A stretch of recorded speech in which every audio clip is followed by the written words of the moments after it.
Okay, so we're right at the 10:30 mark. I think we should get going at this point in time. There's already been a question about the link for the slides and the recording. This is being recorded, this particular webinar. We should have it up and running and ready to go out by Friday, hopefully maybe earlier, but I'll set the expectation at Friday, and it will be on the Cal website. And you can find all of our webinars, so the Cal and ESM webinars, on the ESM website, also on the Cal website, www.mycalteam.com. And then right at the top, there's a COVID-19 banner. You click on that, and it'll have the most recent presentations, the slides, the video recording, the materials as well to go along with it. So with that, let's jump on in and start part 2 of our 2-part series titled Your Return to Work Strategy. And what we are going to do is give a little bit of a recap of part 1. And this is also a safety reboot for folks. So Sinead is hosting us and our guide on this journey today. Sinead, if we can go to the second slide. And as always, these presentations have had a workers' compensation focus, whether it be claim management, safety management, compliance, the framework for risk management as well. And then we say Q&A to follow after the webinar. We're going to try to attack as many questions as we can throughout this webinar as appropriate for the various sections. If we don't get to your question, because we have a number of participants today that have joined the meeting, we will definitely follow up via email if we don't hit your specific question during this webinar. So let's go to the next one. So I'm Joe DeLucchi. I am the president and the CEO of Cal Insurance. Cal is an insurance advisory firm, and we have clients from coast to coast. And what we do is establish insurance programs for businesses, for schools, for nonprofits, for real estate investment groups, and also successful families across the United States. And I'm really pleased to be able to introduce Anthony Poston, who is the CEO of ESM Insight. They are a strategic partner of Cal. So our Cal clients, when they have workers' compensation claims, there's claim management available. And there is also what Anthony's background and strong suit is the workers' comp safety and risk management expertise. And also Anthony has a very strong background with OSHA compliance. So really happy to have Anthony on this call, one of the foremost experts in that space. Speaking of foremost experts, we have Jacqueline Carpenter, who is the CEO of Ideal Restoration. She has joined us today and will have a very important part in today's webinar. Jacqueline has been the CEO since 2006, and she is one of the foremost experts in the United States around emergency restoration and environmental services. She's also on the executive committee, or was, excuse me, just transitioned off the executive committee of the RIA, that's the Restoration Industry Association Board of Directors. She also has a very strong background on virus remediation. So really excited to have her as a host during this conversation today. And finally, last but certainly not least, Sinead Scrasopi is joining us as well from ESM, and she is on the customer success side. And so she is the one that is navigating this process. And so thank you, everybody, for being here today. So Sinead, let's jump on in to the next slide. So we have the state of California here, but as we talked about on the workers' compensation update last week, part 1 of this webinar, a lot of this applies, and we have many clients outside of the state of California. A lot of it is on the WCIRB, that's the California side for the workers' comp, and also outside of the state, the NCCI. And they really have worked uniformly together, as we'll see in a few moments, in the workers' comp system with recommendations to the various departments of insurance for each state. So let's go to the next. So this is our 5th journey together for those that have been with us since the beginning. So in the beginning, Anthony and I teamed up on the exposure control plan. Those resources, those materials are available on our websites. We then had our next webinar on the remote work program and the safety control measures. And again, there's materials to support that program, also recording on our websites. Then Sharon Poston joined us for the managing claims aspect, along with some other members of ESM on the claim management side. And then Anthony and I rejoined for phase 4, which was the return to work reentry. So thank you for those that have been with us for all 5. And if you were not able to join them, please, again, you can use the resources on our website to see the webinar recordings and get the essential materials. Okay, let's go to the next. 4 stages of reopening. We have been at stage 1. We're slowly going into stage 2. And then you can see, stage 3 is going to be further down on the horizon, and then stage 4, who knows when we're going to be able to arrive at stage 4. But the purpose for today is really talking about us entering this stage 2, getting back into that workforce gradually here, and what else is reopening on the horizon. So let's move to the next slide. So just to give a very, very brief recap, and again, this can be found on our website, but the WCIRB, that's the Workers' Comp Insurance Rating Bureau for California, and outside of California, it's the NCCI. There have been 3 recommendations that have hit and have been joint recommendations by both parties. So one was the Division of Employees Payroll. So if you had employees that were normally working in a restaurant or installing flooring or on the retail side of things, and you were continuing to pay them, but at home, they were only handling clerical duties. For the first time ever, the WCIRB has recommended to the Department of Insurance in California, the NCCI for the various departments of insurance outside of California, that there be a split, there be a time to split out the payroll for when the employees were working in the field versus clerical at home during shelter in place, okay? Then part 2 of that, the next recommendation, and this will be voted on July 1, I don't see it failing, I think it's gonna go through, is that payments made to employees while they were performing no duties. So you kept them on payroll, they're working, or they're not even working, they're just sheltering in place.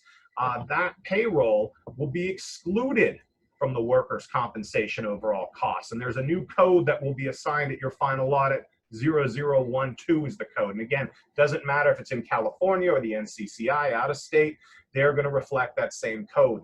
Number 3, the Workers' Comp Insurance Rating Bureau has also recommended that COVID-19 claims not impact the experience modification for employers.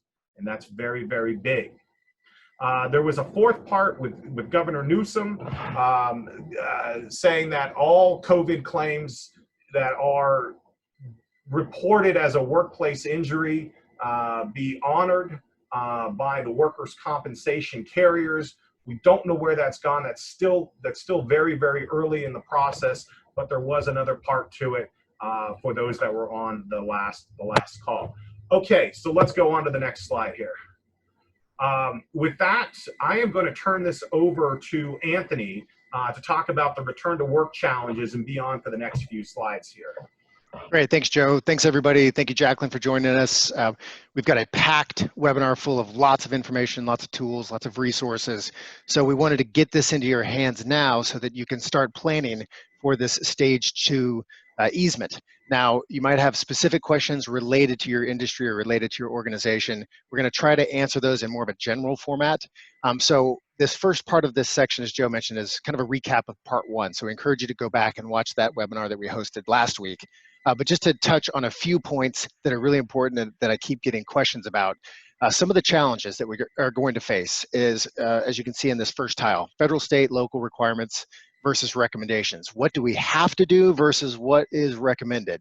And that is constantly changing. And that leads to tile number 2, which is we're getting smarter about this whole virus. We're getting more data. It's being analyzed. It's being synthesized both at the White House, the local levels, all the way down to your basically your primary region. So as we get more information, we're going to continue to refine what the processes are, the best practices, the forms that we need. And I think what we are going to show you today is a really good framework for you to utilize now. Start thinking through what those best practices are going to be, how we're going to measure our performance, what kind of forms are we going to use to maintain documentation for our injury and illness prevention program, and so forth.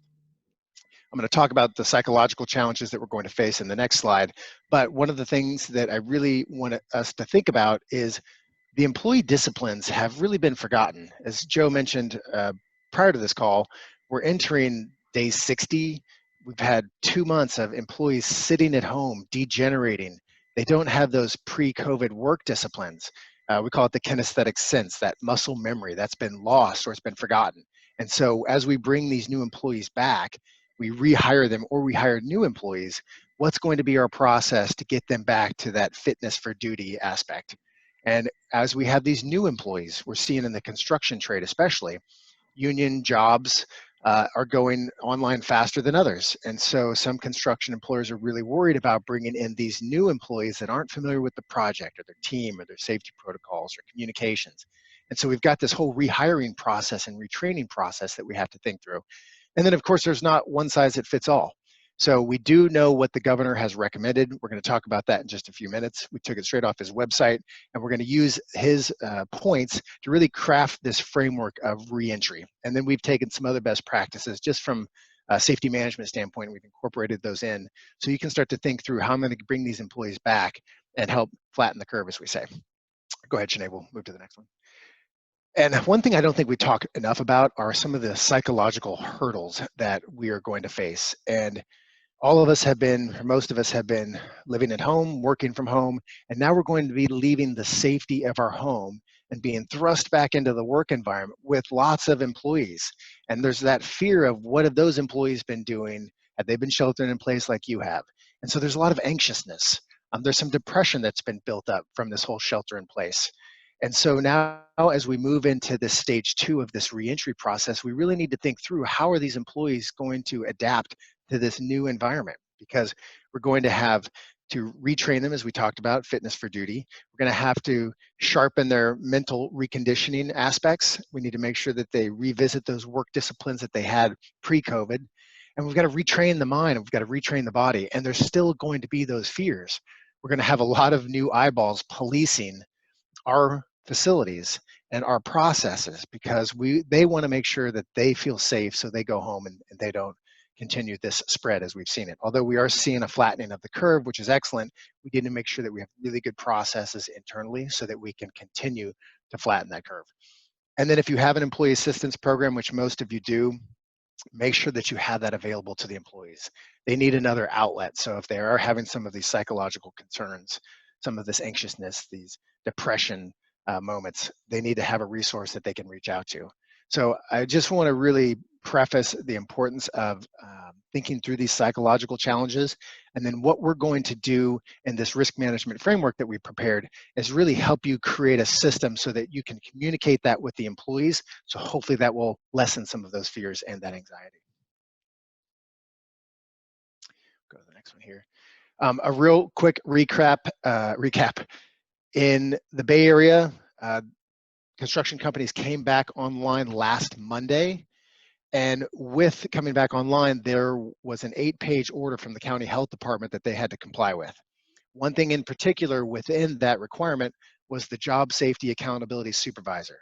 So large construction projects, 10 plus units, 20,000 square feet or more, have to have a JSAS on site. Doesn't say how often they have to have it on site, but it's a third party that comes out and does inspections to ensure that you're adhering to these new COVID requirements. Kind of moving across the top of the screen here, construction employers have to have a site-specific health and safety plan. I've been reviewing a lot of these over the last week and a half. You have to provide PPE, just as you did before on your job sites. And then moving to the left, social distancing protocols, maybe having additional hand washing stations or sanitizer stations. And then having those sanitation practices, which Jacqueline is going to talk about in her section here. And then the challenge is, what if we have a confirmed case? What do we do? What are our procedures? And so I really highlighted that JSAS section there. Sinead, why don't we move to the next slide?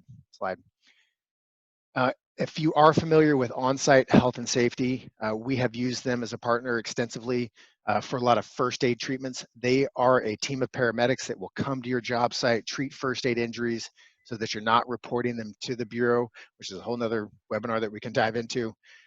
But Virginia, who's the CEO over there, 2 weeks ago laid off about 130 employees within the Bay Area because all the construction job sites were down. Well, the next day, she got a notice from the county health department about this whole JSAS requirement. Her phone started blowing up with all the construction employers asking if she could satisfy that. Next day, she hires them all back and she gets them OSHA 30-hour trained, and then now they can provide these specific services as you see here. So they can do temperature screening at the front gate if you want that. It is a four-hour minimum for large projects. Excuse me. They can do blood testing for antibodies. They do have COVID tests. They were able to get their hands on them very early on. And then they do provide that JSAS requirement. It's a flat rate minimum 1.5 hours. The question is the frequency, and there wasn't a definition of how often they have to be out there. So we've heard anywhere from weekly, monthly, quarterly. So it really depends on what your site-specific plans are, what your exposures are, maybe how big your team is, and then you can decide on what's relevant. They are ready to be deployed. You can go onto their website. There is a dispatch email. There's their phone number. If you have any trouble getting a hold of them, please feel free to reach out to me. I know Virginia well, so we can share information and make sure that you get those resources immediate, because we really want construction to come back online safely, because there is the whole supply chain that really supports the construction industry that is really powerful. Excuse me. Sinead, let's go to the next one here. Now, when we first launched our first webinar related to the exposure control plan, that was really geared towards bloodborne pathogens and aerosol transmissible diseases. But over the last 60 days, things have shifted quite a bit. As I mentioned before, we've gotten smarter about COVID. We've analyzed more data. And now OSHA has come out with specific requirements related to an exposure control plan mitigating the COVID-19 exposure. So we took that information, we modified our original exposure control plan, which was geared towards general infectious diseases, and we really lasered in on the COVID-19 responses. You can see here, it's on our website, it's in a Word document. I'm going to talk about the general industry requirements as well in an upcoming slide, but we really looked at all the OSHA requirements, the CDC requirements, and we incorporated that into about a 6 to 7 page policy that you can take, put your logo on it, put your name on it, and then work through it to make sure that you have those processes that are actually being implemented in the field. So that's a big thing from an OSHA standpoint. OSHA was sheltering in place early last week. Construction has come back online. Stage 2 of this reentry started last Friday. So we definitely believe that OSHA is going to be out in force. If you were part of our previous webinars on Assembly Bill 1804 and 1805, there is a larger enforcement division within OSHA. And if you were on OSHA's radar before COVID, rest assured they don't forgive and forget. So they are going to be coming back out in force. And I really assume that they're going to be focused on COVID-19 exposure plans. So really important that you have not only this policy that we're showing you here, but we're going to show you some of the other tools that you can use to both manage the exposure and then have the record keeping to prove that you did it. Sinead, why don't we keep going here? So let's move into part 2. So let's jump to the next slide. Governor Newsom rolled out the reopening requirements as it relates to stage 2, and I put them into these 5 tiles here. You can see the website links down below. I literally copied and pasted what he required from a facility reopening standpoint. And we're going to talk specifically about how we're going to manage this and tools that you can use to manage these specific exposures. First, we want to conduct a detailed risk assessment and then implement a site-specific protection plan. Your sites are probably going to change because of the social distancing protocols. You might have new engineering controls. And so as we look across the organization, we want to make sure that we, 1, have a risk assessment and we've identified a plan. And then 2, we've trained our employees on it. And I'm going to give you an example of that in upcoming slides. We want to train employees on how we limit the spread of COVID-19 and how they can screen themselves for symptoms. And then they stay at home if they have them. I'm going to show you a form that we've created in English and Spanish that you can give to your employees for a home self-assessment. And then we want to implement those control measures and screenings. So as I mentioned, for construction, you've got on-site to use as a JSAS or a temperature screener. you can still use them for your own facility if you're in manufacturing or agriculture or any other type of work environment. They're still available to you. We're going to have disinfecting protocols. Jacqueline's going to give you detailed responses, detailed information on how you can manage that requirement. And then the social distancing guide. If you've seen the Bay Area County social distancing protocols, we have that here as well. We've translated into Spanish so that you can have it in English and Spanish. We're going to talk about what you need to do with that in a more detailed approach here in an upcoming slide. All right, so let's get started. What do you need to do now? First, we put together a business reentry checklist, and it's going to be in the next slide. I'll show it in just a second. And it's just a high-level review of conducting that risk assessment that Governor Newsom is requiring. And it's really good for you to think through, what are my new exposures? What's this new normal going to look like? And then as I have my site-specific plan, I'm going to train my new hires and my rehires on what that plan is. And hopefully through this whole process, you're going to really showcase the level of effort you're putting into mitigating this exposure so that those employees can overcome some of those fears. They feel comfortable coming back to work. Because remember, that psychological aspect is going to be a really big hurdle to overcome. We've got the exposure control plan, which I showed you for construction. We've got it for the general industry as well. We're going to go into detail on that. Jacqueline's going to talk about worksite cleaning protocols. We're going to get into the social distancing requirements, and then some ideas around worksite controls, both from an engineering standpoint as well as an administrative standpoint. And then on the reopening section, we've got 6 points on what we can do now, forms we can use to bring these employees back to successful employment while flattening the curve. So let's take a look at the business entry checklist. Okay, we can skip this one as well. So here are just as a framework. There's more information within this specific file that we will share to you. It's a PowerPoint. You can edit it, modify it, use it to make sure that you've identified all the different risk factors within your own organization. But a couple of things on the left side. If you have a safety committee, maybe that safety committee is now your COVID task force, and they're going to work together to come to a site-specific plan that you are going to then roll out throughout the organization. If you have high-risk individuals, people that are over 65, have pre-existing conditions, we want to try to move them to a lower risk area. So knowing that they are at a higher risk, what are we going to do to help manage those risk factors? And there's, of course, the concerns for HIPAA and all of that. However, what we need to do is ensure the safety of our people, and we create a safe work environment. And if that means that we have people that are more susceptible to contracting this virus, and it leads to obviously mortality, we need to make sure that we are taking the appropriate steps to mitigate that. We're going to look at different PPE levels based on risk categories that OSHA has defined. You're going to have those physical distancing protocols, and you can see some of the other ones on the left that I'm going to talk about in more detail. On the right side, some policies and procedures that you should review on the rehire and that new hire process. First, as I mentioned, employees have been sitting at home degenerating, right? They don't have the same sleep schedules. They don't have the same eating schedules. They aren't being as physically active. I talked to a few different HR folks and some other contacts and clients, and one in particular said, my husband's an electrician and he walks 20,000 steps on average pre-COVID, and now he's averaging 1 to 2,000. That's a big shift. And now we're going to put that employee back to work, picking up 50 pounds, twisting, turning when they have not been doing that for the last 60 days. So again, going back to that fitness for duty, making sure that you're reviewing the job description, the physical demands, asking them if they are fit for duty to make sure that they don't have a workers' comp injury, a strain and sprain, or a trip and fall, because we've got these new engineering controls in place. So it's really important to review those job descriptions with them to remind them of the level of activity that we are expecting. Going down further, your injury and illness prevention program, review that with them. If you've got a 300-page IIPP, it's way too big. It should be about 10 to 12 pages. And that will cover the 8 required elements within the IIPP of your code of safe practices if you have one. We're going to talk about a few more of these later on in the presentation.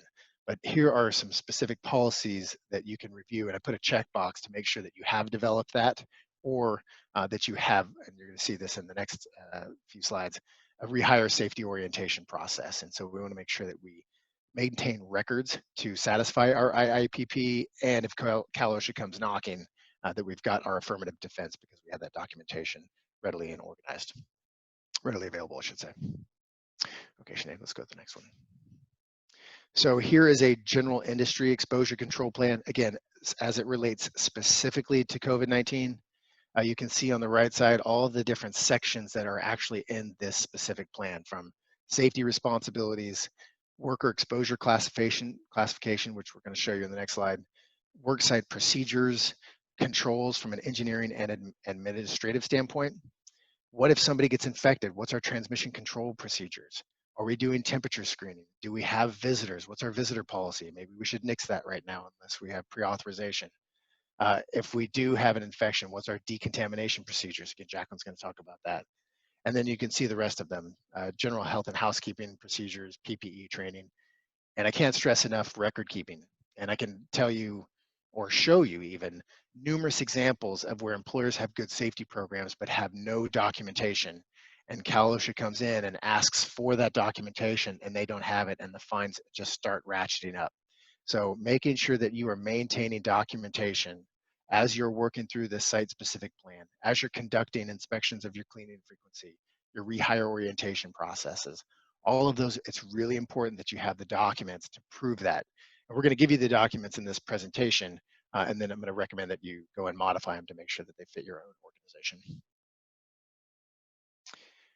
Now here is OSHA's risk pyramid. If you haven't seen this before, this is related specifically to the COVID-19 exposure. We've got very high down to the lower risk. And I put it into a table for you to discuss with your task force or with your managers. Do we have any employees that are at the very high level? And that would be, in my mind, a nurse that's working on the front lines treating COVID-19 patients. They are at the peak of the exposure category. Then you've got the high level, which might be a construction company that is building out a new wing to support these COVID-19 cases, which we've seen a lot of.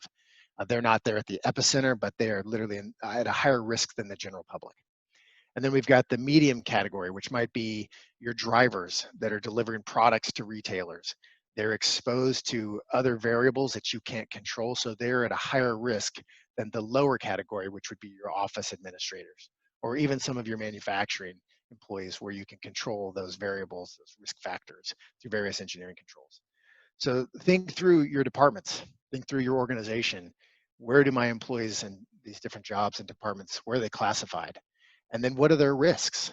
And then what PPE am I requiring for them to have in order to minimize the potential exposure? So an exercise that I recommend that you go through with your teams, just to identify what where the risks are and then how you can mitigate those. Okay, let's go to the next one. Step 3, worksite cleaning protocols and procedures. I won't go into detail with this because this is Jacqueline's area of expertise, but what I did do is create a daily safety and health cleaning inspection form, and you can see it here on the right. Again, it's a Word document. We're going to send it to you, modify it, but as we look at the documentation aspect and we've set these procedures in our exposure control plan, we want to trust that we're doing these, but verify. And so you can verify that by having this daily inspection form completed. And then as we start moving into stage 3 and stage 4, maybe our frequency moves from daily to weekly. But that will be defined based on a lot of the data that's coming through from the various sources. But for now, I think it's really important to set a plan, identify the chemicals that you're going to be using. Again, I won't go into too much depth here. This is Jacqueline's area of expertise. But here's a form that you can use to make sure that those actual cleaning procedures are being implemented. And with that, let's turn it over to Jacqueline so that she can talk about the reentry and infection prevention process. Great info, Anthony. Thank you. All right. IDEAL is a emergency response cleaning infection control contractor. So buildings around the Bay Area call IDEAL when there's a problem in their buildings. It could be a flood, it could be mold, they could have asbestos that was disturbed, lead paint, it could be a sewage backup. We do a lot of work for hospitals, and so in those areas is where we're typically encountering bacterial and viral issues or some sort of an outbreak. So it's a large spread of services, but I want to make a specific analogy here, or a pointing out the difference between cleaning for appearance and cleaning for health. When we clean for health, we're typically trying to remove, kill, or deactivate an invisible contaminant. And we've all heard of the phrase invisible enemy when it's referring to COVID. A mold spore, when it's in the air or on a surface, is invisible. Asbestos fibers are invisible. And so we're going to get into some details about how to clean for these invisible contaminants. But I just want to mention that on the offset that there is a difference that'll continue to come up throughout the presentation. Next slide. So before opening, what we're experiencing with our clients right now is everyone's ready to go back to work and everyone is nervous. Touching on encouraging working from home, reporting to work in phases, job sites, construction sites right now, especially these big ones, you don't have 50 contractors lining up outside the building in the morning to come in. They are phased in and out throughout the day. They take their breaks and their lunches at different times. So that's something to consider when you have a large group of people. I'll also add, a lot of our clientele are commercial buildings, some of these high rises. We are heavily involved with BOMA, Building Owners and Managers Association, and BOMA SF and the Bay Area has been doing a lot of coordination with BOMA China. China is ahead of us. They've opened up. They've got the most, the very, very large buildings fully back to work.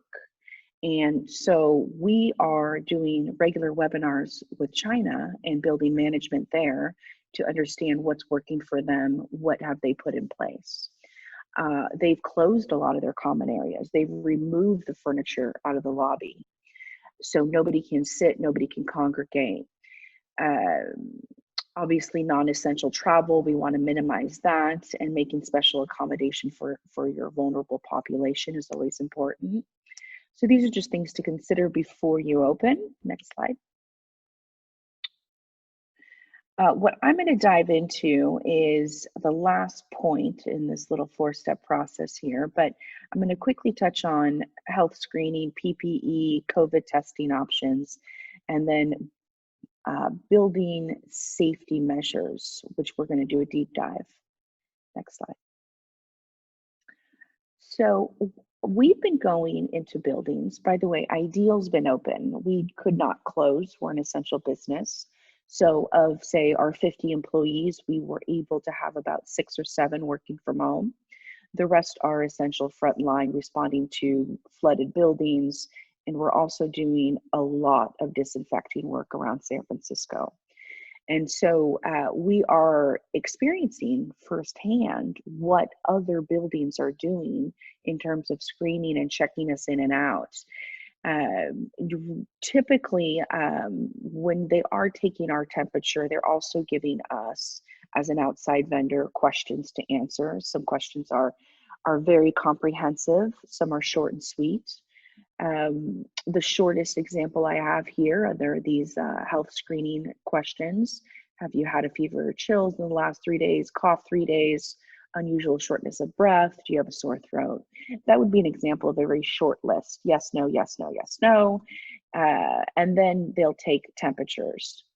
I was on a job site yesterday and entering a facility, and they didn't have a no-touch thermometer. They had one of those strips. I think that we're going to see variations of the rules as people don't have maybe the resources to comply completely, but they're trying to do their best.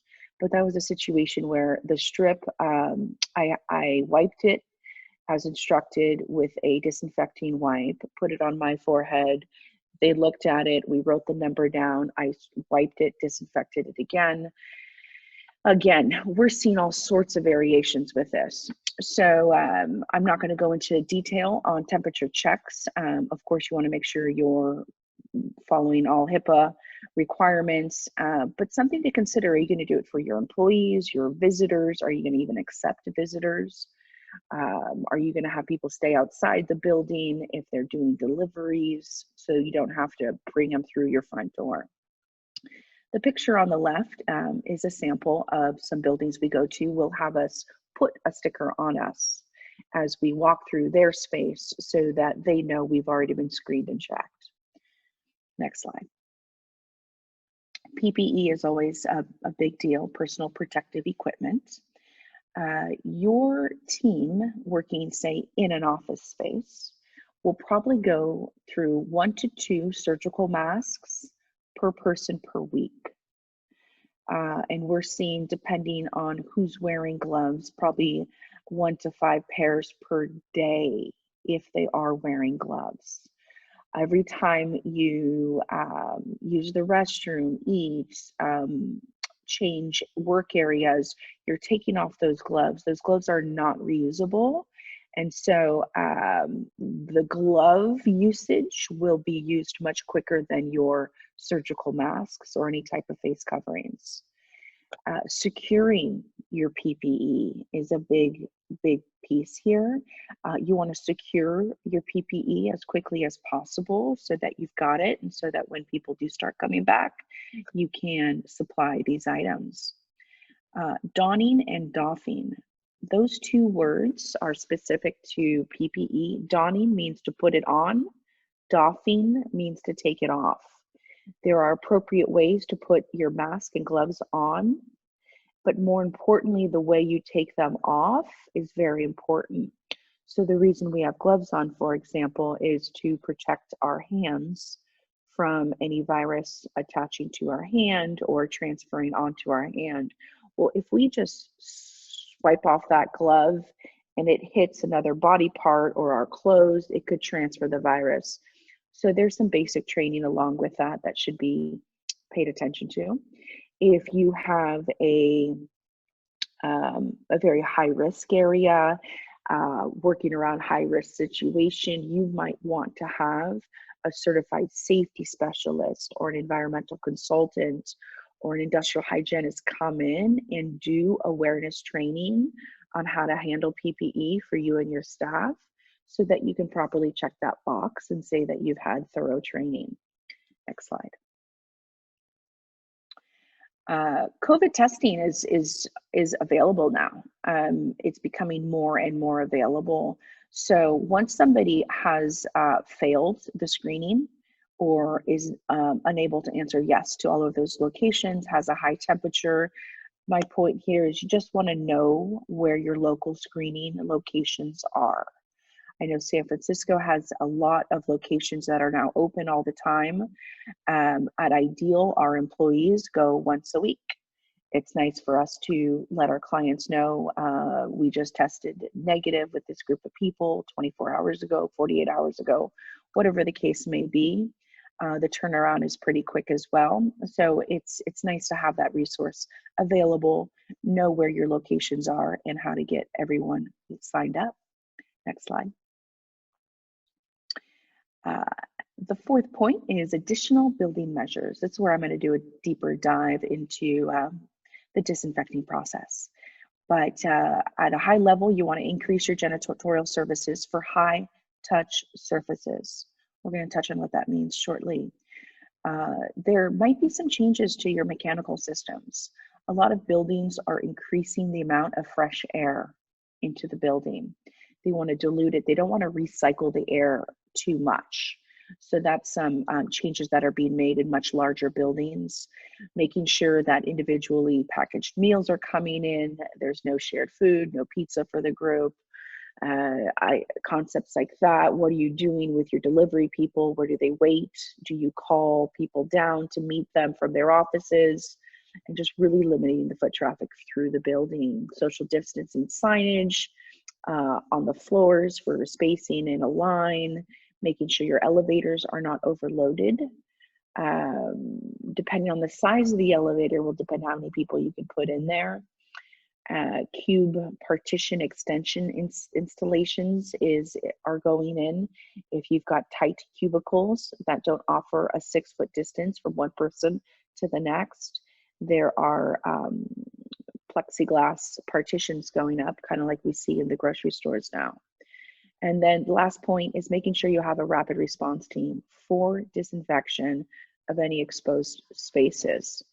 It's very important to understand the distinction between cleaning as a proactive measure and then cleaning after you have a confirmed case or a suspected case, or you have sick employees.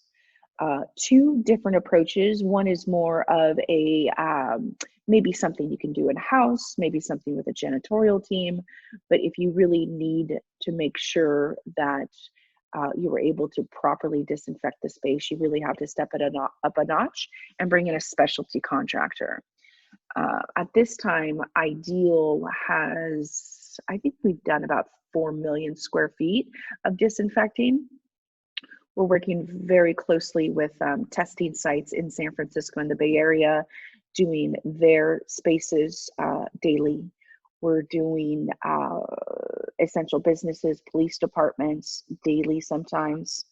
We are doing hotels after frontline workers have left the room or terminated their stay. We're going in to disinfect those rooms. So imagine that's such a higher level of risk. You want to make sure the company doing that type of work obviously knows what they're doing. Next slide. So who's on your team? Who are you training? I think that's a little bit of an important step that sometimes get overlooked. We have to consider that. Find your team in your company who's going to be looking after these protocols, whether it's a safety team, a safety committee, the COVID task force, as Anthony mentioned. Find your team and really start developing knowledge there. Repetition is everything. I trained my team back early March so much. They were so tired of hearing me say the same things over and over. That's the point you want to get to. Next slide. Shedding of the virus. This is the phrase we use, shedding. When the virus comes out of your body via a sneeze, a cough, loud talking, shedding the virus. We're all aware it's about 3 to 6 feet. That's usually where the droplets will land. The droplets that get aerosolized as they come out of our body aren't minuscule. They're not, there's a lot of discrepancy on this topic, but most of it is going to land within 6 feet. And it's going to land on surfaces that are probably commonly touched or available for us to touch. And so if you're sitting at your desk where you're sitting now, you sneeze, and then somebody comes over, puts their hand on your desk where you sneezed, that virus has now transferred from the desk onto their hand. They go and grab the door to the office, touch it. It's now transferred onto there. They touch their face, and so on and so on. So you'll hear me use the word shedding the virus. Next slide. High touch surfaces is where it typically is because it's transferred by our hands. This is a quick look at what high touch surfaces are. Doorknobs, railings, elevator buttons, tables, chairs. Don't forget the little adjustment tab underneath the chair. Telephones, computers, desks, lobby areas, water coolers, microwaves, ATMs, copy machines. Anything that's high touch, you should go around your workspace and make a list specifically of the high touch areas, the high touch surfaces, so that now gets incorporated to your site specific protocol. Don't forget the markers on the whiteboard. Don't forget the light switches. Physically walk around your space and think about things people touch. Next slide. There is a biofilm on high touch surfaces. Bio means life. There's a layer of microbial, biological pathogens that live on high touch surfaces. We don't see it with our naked eye. It is there. Everywhere we touch has a layer of biofilm. And when the COVID or SARS, the virus lands in that biofilm, It nuzzles in there. It likes to be in that dirty space. That biofilm has life for it to survive longer. It's a little bit moist, and it can survive longer in biofilm than it can on a sterilized piece of stainless steel, for example. Viruses need a host in order to reproduce. And so when they happen to land or get transferred into biofilm, they're happy. They're like, score, I've got some protection. And the biofilm can actually shield the virus. Next slide. So quickly, I need to make sure we're very clear on a few distinct words here. These words get intermixed all the time, and I want to make sure we're not using wrong words in your protocols or anything else. Sanitize is to kill some bacteria. This is the lowest level of kill, per se. You don't want to use the word sanitize, because you cannot sanitize COVID-19. It won't work. So get sanitize out of your vocabulary, and we're going to use disinfect. Always use, you're going to disinfect a surface or you're going to apply a disinfectant. Sterilize is to deactivate or kill all viruses and bacteria. That is a level of clean we would never get in a public space. We can hardly get that level of clean in a hospital. So don't ever say sterilize either. Stick with the word disinfect. I will point out one point: you cannot kill a virus. You can only deactivate a virus. If an expert cleaning company comes in and tells you they're going to come in and they're going to kill all the COVID-19 in your building, that should be a red flag. A virus is not alive to begin with, therefore you cannot kill it. A professional will always use the word or the phrase deactivate or inactivate a virus or COVID-19. So just a little note to decipher who's good at what they're doing and who's not. Next slide.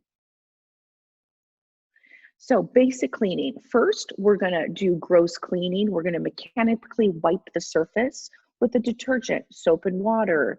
You need to remove or reduce the biofilm.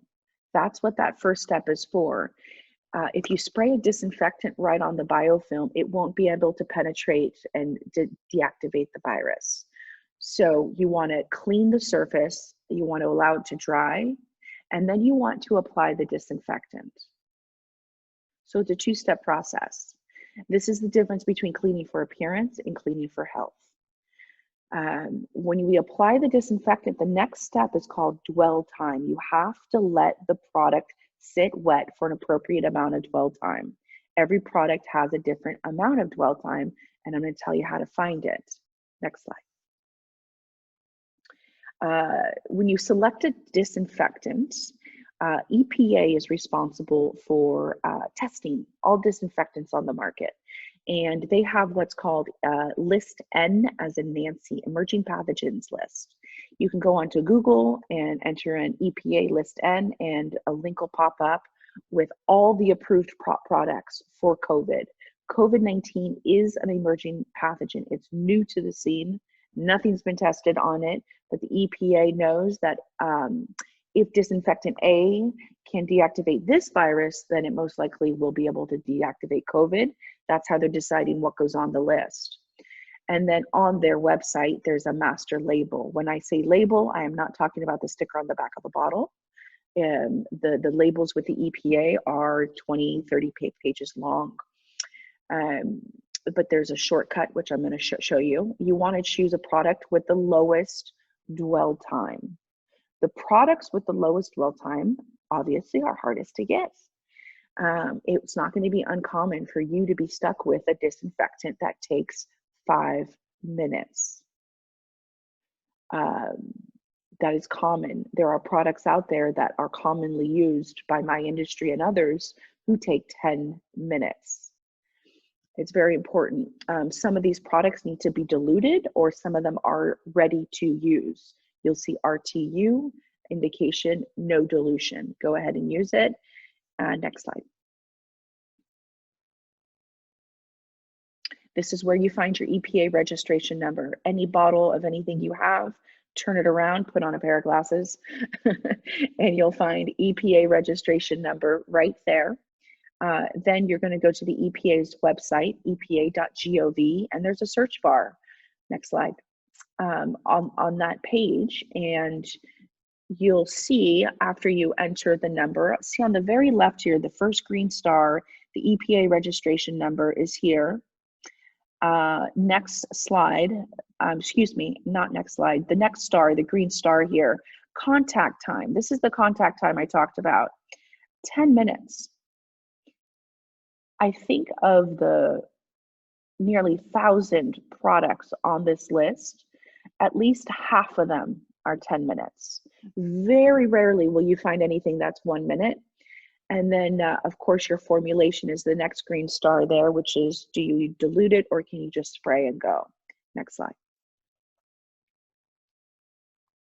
Here's an example of when I go onto the master label on the EPA website. This is bleach. And if you look down towards the instructions for use, disinfect hard non-porous surfaces first, clean the surface by removing gross filth, which is step 1, prepare a 2,700 parts per million solution. And you have to mix the bleach with water, thoroughly wet the surface with the solution, and allow it to remain in contact for 5 minutes. Nobody is waiting the appropriate amount of dwell time who does not understand disinfecting or cleaning for health. You're going to get the janitor to walk through, they're going to spray their whatever on the surface, and they're going to take the rag out of their back pocket, and they're going to wipe the desk, and they're going to move on to the next. They're cleaning for appearance. So this is just something to consider. You want to clean the surface, and then you want to apply the disinfectant, and you want to wait the appropriate amount of dwell time, and then you can move on. And you also want to document your dwell time.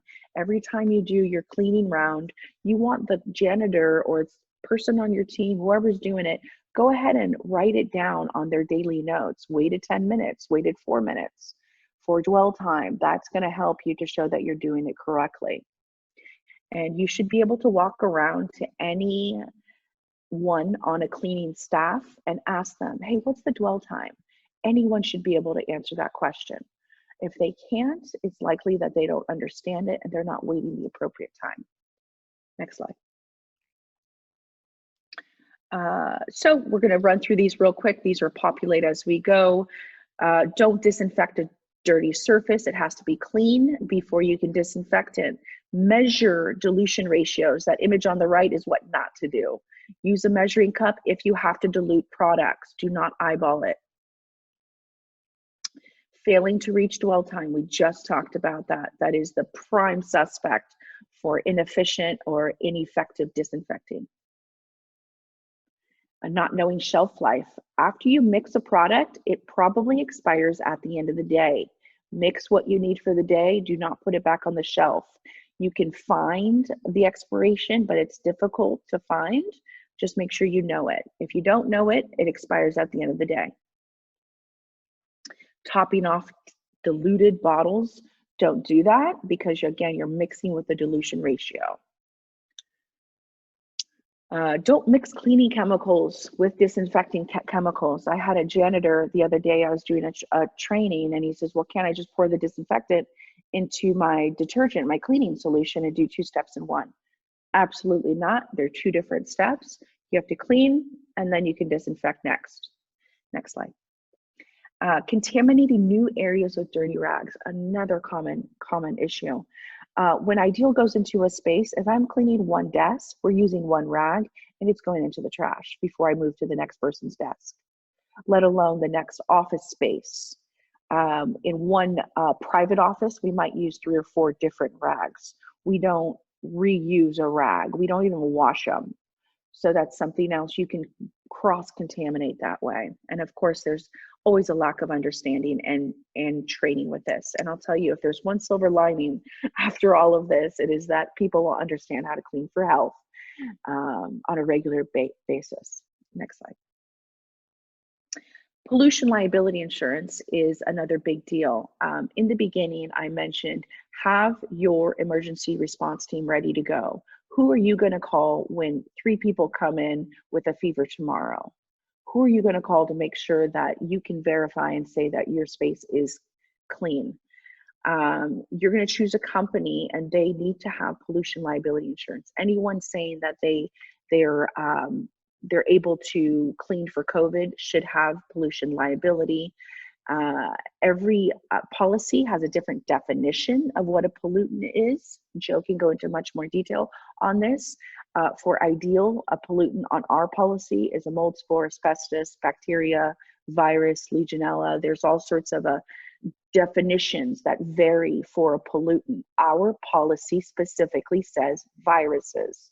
That's what you want to see on their policy. And then I have to go through, Joe goes through my policy to make sure there are no additional exclusions, noting somewhere else, oh, by the way, even though we included it in the definition, it's now excluded. Next slide. So make sure you have a rapid response team on hand. This is something that gets missed. What are you going to do? I consider it a fire drill. Know who you're going to call, invite them in to walk your space. You can even get pricing figured out. Hey, what's it going to be square foot? How quickly can you turn around my office? You can get insurance out of the way. You can even sign a contract and you don't pay any money, but hey, when you call, they dispatch and they come because they know you're ready to go. And next slide. So this is the last slide. Buyer beware. Everyone is an expert all of a sudden in disinfecting viruses. Everyone, you've got these door-to-door salesman types. We can test, we can clean, we can do all this. Just be aware of what's going on and who's saying what. I think I've given you enough information today to kind of make better choices out there.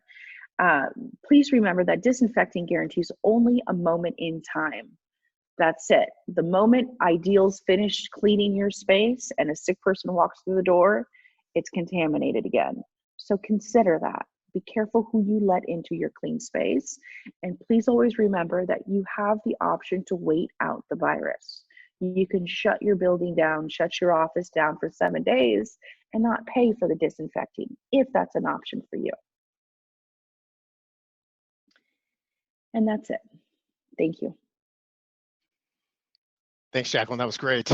I learned so much, and I realized that I'm probably not disinfecting as thoroughly as I should, just in everyday cleaning processes, let alone using the word disinfect. I'm using the word sterile because I think we're always talking about sterilizers. So that was really informative. Thank you. You're welcome. Jumping back into step number 4, social distancing protocols. You have probably all seen this. If you haven't, this started in Alameda County. This is actually a 3-page document that the county wanted each employer to complete. This is in a PDF, a fillable PDF format. We also have it in Word and we have it in English and Spanish. We can share that with you. I would recommend that you fill this out and then post this on your front door entries. You have these social distancing protocols. It's a reminder to employees when they come in that they have to abide by those. It also lets potential visitors or vendors know that you have these social distancing protocols and that you want to maintain them.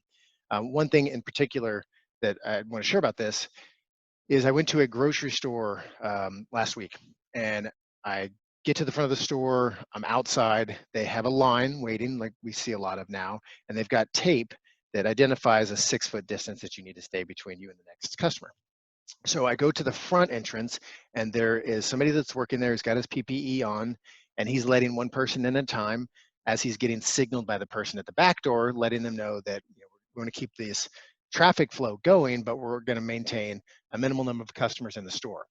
Now, as I go into the store, I go right to the aisles where I know I want to get the products. And as I'm walking down those aisles, I'm getting a lot of dirty looks from the customers.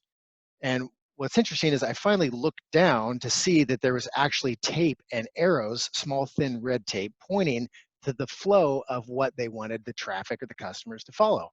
And so, as I was telling Joe before, here I am a risk manager and I don't even notice this stuff. But what was interesting is that they had really good engineering protocols and they had a good design and workflow, but nobody told anybody about it. And I think this is a perfect example of how great engineering idea, great controls in place, social distancing, workflow, but if you don't train anybody, let alone the customers, if they don't know what the new process is, then they're not going to abide by it. And I thought that was just a really good example. Great engineering controls, poor training. In fact, fail on the training. So consider that when you have your social distancing protocols. If you are designating specific areas where people can't congregate, make sure that you've trained the employees to know that they can't congregate in those areas and that you want to keep these social distancing requirements top of mind. Let's go to the next one, Sinead. And that leads right into worksite controls. So some engineering controls, here's just a few examples. Again, going through your risk assessment across your facility, identify some specific engineering controls that you could put in place, possibly physical barriers, as I mentioned, tape or paint on the floor that just designates 6 feet distance areas. If you're going to separate desks, maybe change out your air filters more frequently than quarterly, maybe you're doing that monthly. Lunchroom and break rooms are closed off, and you can see a few more there. On the administrative side, obviously requiring workers to stay at home. We've talked a lot about temperature screening at the front line of where you're walking into the facility, but we're going to talk about looking upstream and having those employees do a self-assessment at home. There's no reason for them to come all the way into the office if they have those symptoms. They can stay at home, because if they're going to get checked at the office, why have them come in to begin with? Here's some other specific ones. Maybe change all in-person meetings to virtual meetings. We're all becoming very familiar with Zoom. In fact, the first week of the shelter in place, there was over 400,000 Zoom downloads, and that continues to expand. One of my good friends works at Microsoft at their endpoint security division, and he said that there's now 70 million active users on Teams, where prior to all this, there was only 30 million. So we are continuing to be very receptive and adaptive to technology. Let's continue to use it so we can maintain those social distancing requirements. And then here's some other general safe work practices. Maybe increase health and hygiene frequency from hand washing, more stations to disinfect, and then obviously the donning and doffing of PPE, and then how you discard of that contaminated waste. Let's go to step 6 here. Before that, let's look at, here are a few posters that I curated from the CDC. There's a lot of information out there, there's a lot of noise, and so within this presentation and this framework, we wanted to give you specific actionable tools that you can take, download, and utilize immediately.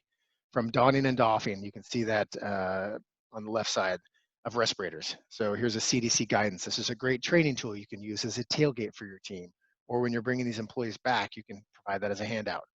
If you are requiring more PPE, for example, your janitorial or your sanitation crews, here is how they recommend the sequence of donning and doffing PPE, from gloves, goggles, aprons, and so forth.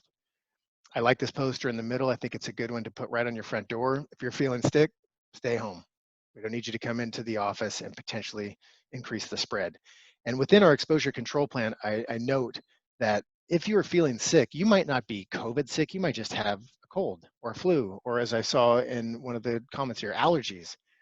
That is going to raise the alarm bells for everybody. We are at a really heightened level of fear. And so anybody who's sick, sneezes, coughs, anything that relates to the potential COVID exposure, we are, again, those alarm bells are going off. So have the discussion with your employees. If you're feeling sick, let's stay at home. Why don't we quarantine for 72 hours, stay in contact with us. If it passes, come back to work. If those symptoms continue and they increase, let's go get you tested and checked to make sure that you don't have the virus, or if you do, that we follow appropriate quarantining protocols.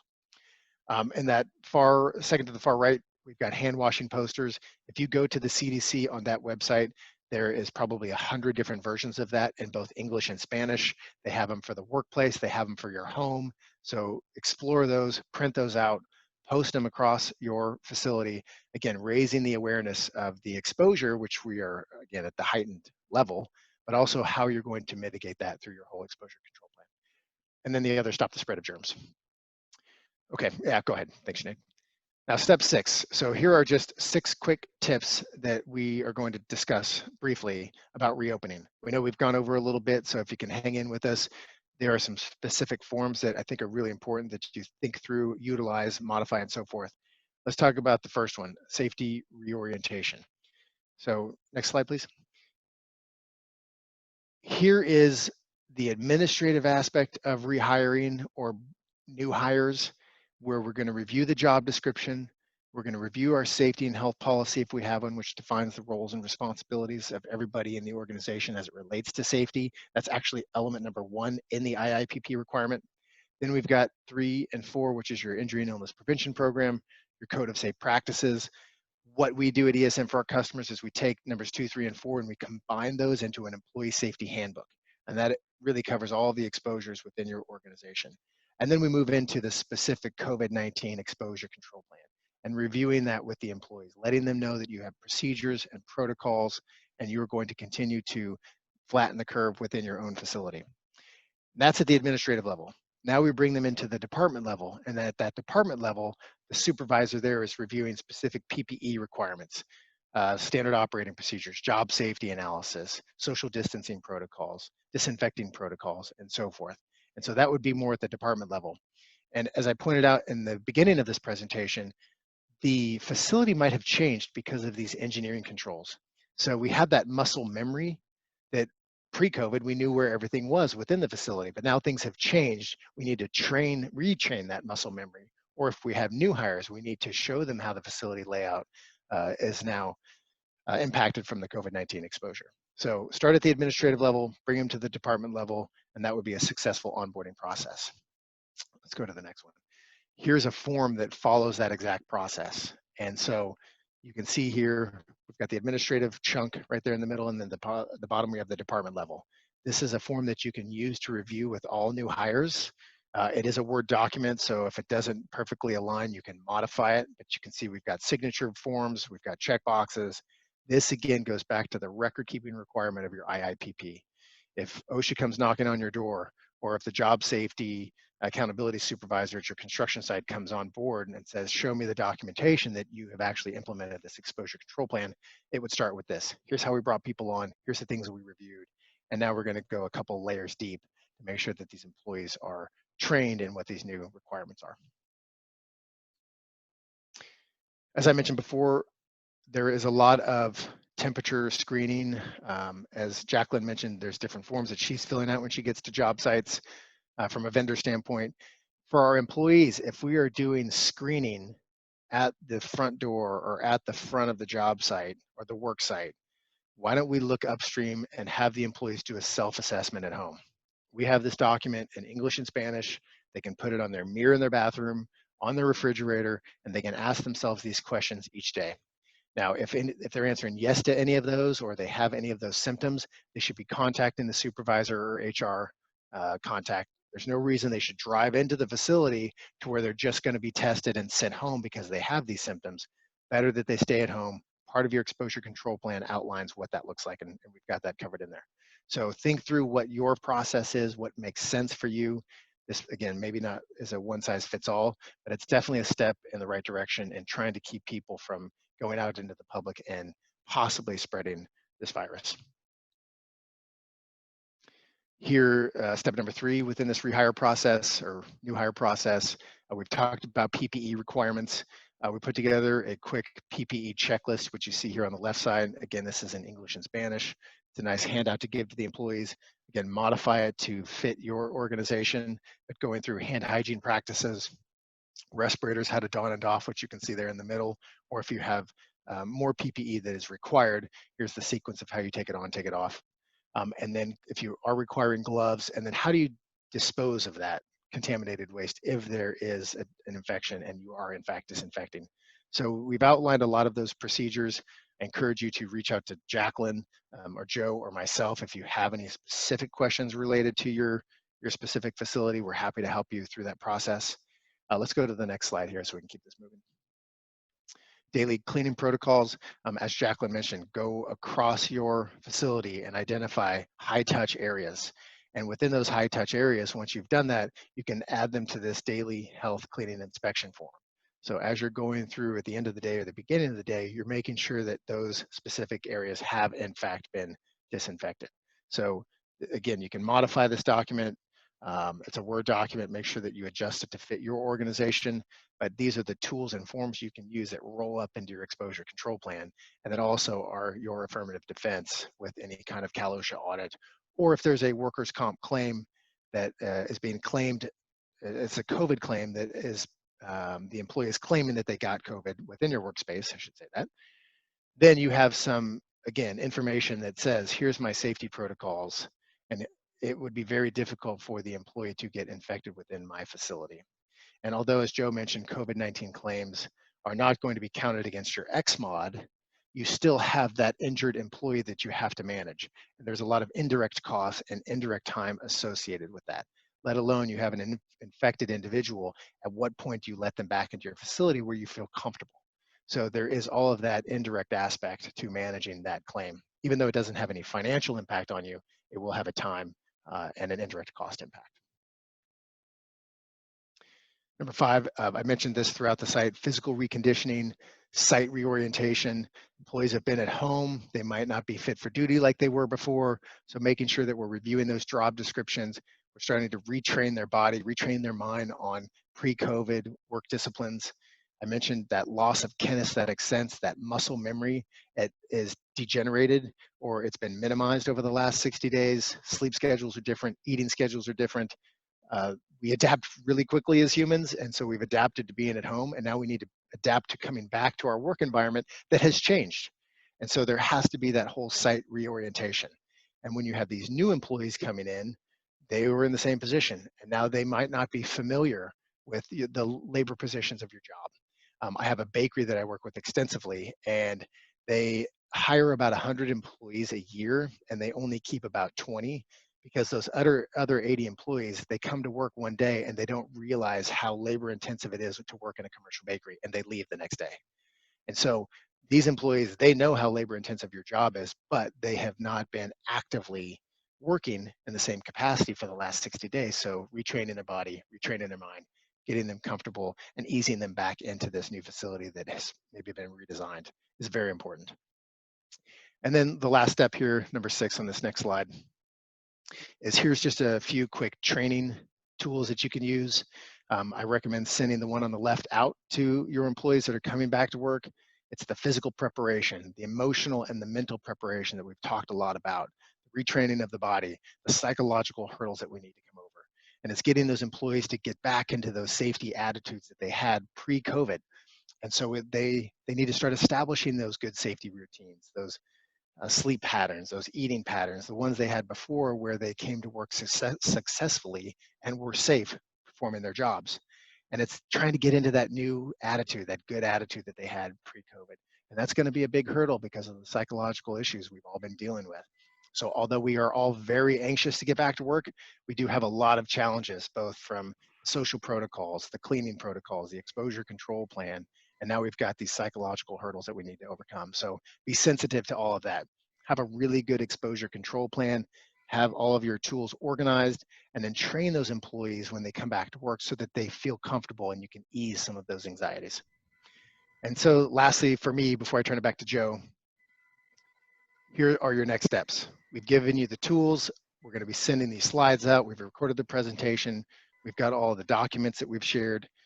Start to review those with your new hires, start managing and implementing your exposure control plan, and also verifying that you have actually implemented it successfully. That documentation is really important. And most importantly, let's get people back to work. And we're all anxious to return to that normalcy, whatever that looks like now. But here's a framework that you can use to ease that transition and make it a successful transition. Joe, I'm going to throw it back to you. Yeah, thank you, Anthony, and thank you all for sticking through this longer presentation today. As we come to a close here, just a reminder on the COVID resources that we have, both on the CAL website and on the ESM website. And Anthony, there was a question from a small retail store around guidance and protocols for a smaller organization with a staff of 14 owners, from the owner to the stock person. And I do think that a number of the forms that have been presented today would be good for a smaller retail store, but also, Anthony, the AIHA, I think, and I know you had answered this earlier in a question regarding the Restaurant Association and restaurants of all sizes and protocols and documents. I'm imagining that the AIHA.org probably also has for retail stores best practices as well. They do, actually, and I will put that one in here right now. It's retail guidelines. Let me throw that one in Perfect. here. And Sinead, if we can move to the final slide in the presentation. So, I just want to thank everybody for taking time out of their busy work life to be with us today. This is a very important topic, obviously a very big topic. I want to thank Anthony and Sinead from ESM. I want to thank Jacqueline from Ideal, took time out of her birthday. It's her birthday, so happy birthday to Jacqueline. Happy birthday. She presented to us today. And so thanks to everybody. Be safe, be well, and we look forward to this phase 2 rollout. All right, take care. Have a great rest of your day.